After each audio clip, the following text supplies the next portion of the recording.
Yes, sir.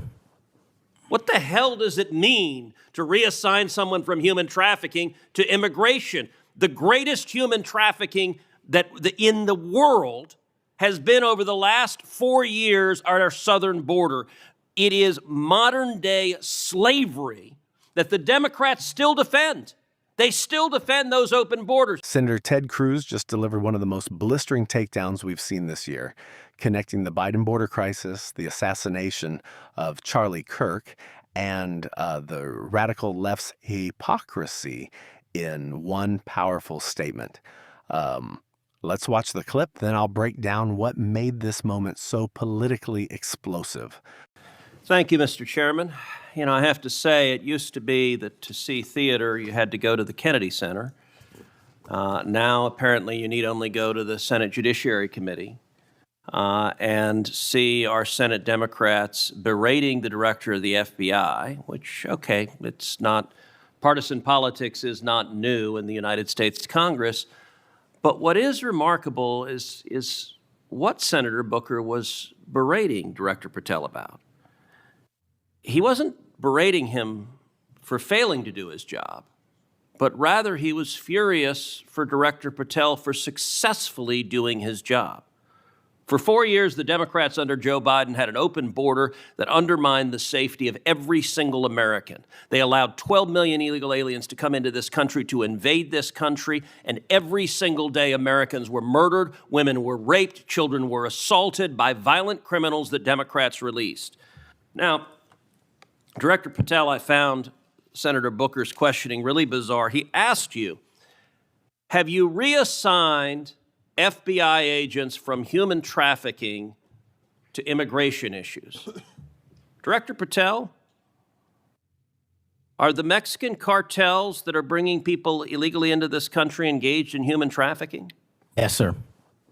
What the hell does it mean to reassign someone from human trafficking to immigration? The greatest human trafficking in the world has been over the last 4 years at our southern border. It is modern day slavery that the Democrats still defend. They still defend those open borders. Mr. Patel, he also said, did you reassign FBI agents from protecting children to immigration? How many children have you found that were victimized by the open borders of the previous administration? 4,700. 4,700. And yet, oddly, I don't hear a Democrat here saying, gosh, thanks for protecting those kids. 35% increase year to date last year.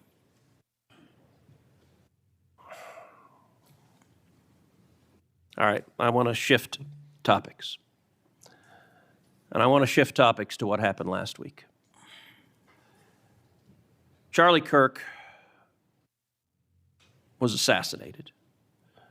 He was assassinated because of his political views. We're living in a time of enormous division and tragically hatred, and hatred that manifested in evil that we saw last week. Now, the FBI, working in concert with state and local law enforcement, apprehended what appears to be, in all likelihood, the murderer. And you did so in just 33 hours. So I want to start by just congratulating you and the FBI agents and state and local law enforcement for successfully apprehending the murderer in less than a day and a half.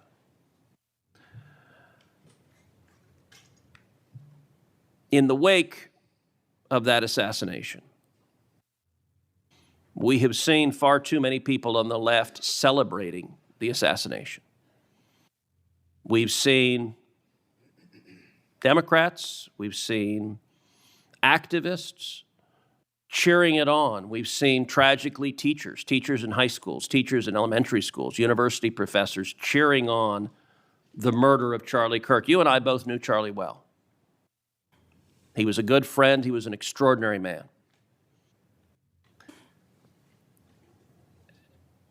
And I will say there's a great deal of discussion about what to do about it. Under our Constitution, under the Bill of Rights, the First Amendment, speech is protected. And that's true even for vile speech. Someone can stand up and say the most hateful thing, and it's protected by the First Amendment. Nazis and Klansmen can march in the streets, and even though their speech is bigoted and horrible and racist, the First Amendment protects it. Conduct, however, is not protected by the First Amendment, particularly conduct that is violent. Violent conduct that is threatening others, that is harassing others, that is injuring, or in this case, murdering others, is most assuredly not protected by the First Amendment. And so I would encourage you and the FBI to focus on conduct. Now, speech can guide you to those engaged in conduct. And I will say one question that I have and many have, and I recognize this is an ongoing investigation, so I don't want you to say anything that would compromise the investigation. But what can you tell us at this point about what evidence there exists of other individuals who may have had prior knowledge of this assassin's plans to murder Charlie Kirk on September 10th? Generally speaking, we've interviewed numerous people, family members and friends, including the partner, to provide us with a detailed history of the knowledge he may have had, the suspect may have had prior to. We're still mapping out who, if anyone, was involved as an accomplice. As I said, the investigation is ongoing. We're also speaking to and going to interview numerous individuals online who were part of a chat group that was involved in this heinous assassination. And we're also going to work with our state and local partners out in Utah to find out what community organizations, if any, participated or had any foreknowledge of this information. But it's very much ongoing. I remind everybody that it's not even been a week since Charlie's tragic death. Is it accurate, it's been widely reported that the assassin's roommate was a transgender man who was transitioning to be female, and it's also been reported that they may have been romantic partners. Is that accurate? Yes, Senator. And I assume the FBI is investigating. It has also been reported that there were transgender chat rooms that may have had some awareness of the plan to commit this murder. Is that accurate as well? I'm sorry, can you repeat the question? It's been reported that there were chat rooms of transgender activists that indicated some degree of potentially of foreknowledge of this murder. We're still developing that. Do you have any information, the bullet casings had on them both Antifa and LGBT wording on them? Do you have any indication of the source of those engravings and what inspired them? As to the actual source, we're still developing that.